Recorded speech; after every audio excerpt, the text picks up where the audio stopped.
মই প্ৰথম যেতিয়া কৃষক মুক্তি আন্দোলনত লাগি আছিলোঁ, আপোনালোকৰ ইয়াত আটাইতকৈ ডাঙৰ মাটি দালালটোৰ নাম আছিলে পুতু। হয়নে নহয়? পুতু চবেই চিনি পাইছে। মই পুতু নামটো কোনোবাই হাততালি মাৰি দিছে, চবেই পুতুক চিনি পাওঁ, হয়নে?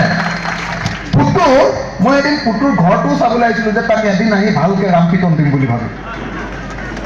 পুতুৰ ঘৰটো চাবলৈ আহিছোঁ, তাৰ আগফালে একদম গোটেই একদম বহুত দূৰলৈকে হেৰি লগাই থৈ দিছে, CCTV কেমেৰা লগাই দিছে।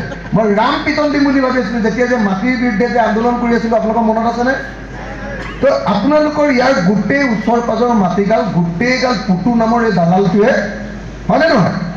এই পুতু নামৰ দালালটোৱে এই গোটেই আমাৰ এই অঞ্চলৰ মাটিগাল গোটেই অসমীয়া মানুহৰ পৰা বুদ্ধি কৰি দালাল কিছুমান লগাই কিবা কিবি কৰি পুলিচ লগাই, মণ্ডল লগাই, কাননগো লগাই, SDC লগাই গোটেই অসমীয়া মানুহৰ মাটিগাল কাঢ়িলেনে নাই কওকচোন? হাজাৰ হাজাৰ বিঘা মাটি ল'লে নেকি ন? হাজাৰ হাজাৰ বিঘা মাটি।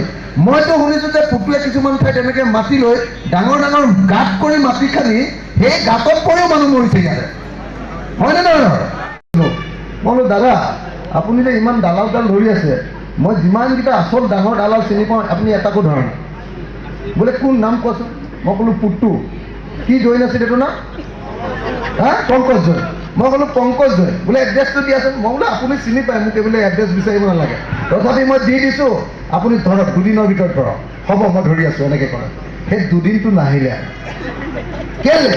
কাৰণ পুতুৰ লগত চব পলিটিচিয়ানবিলাকৰ সম্পৰ্ক আছে, বুজিলে নাই?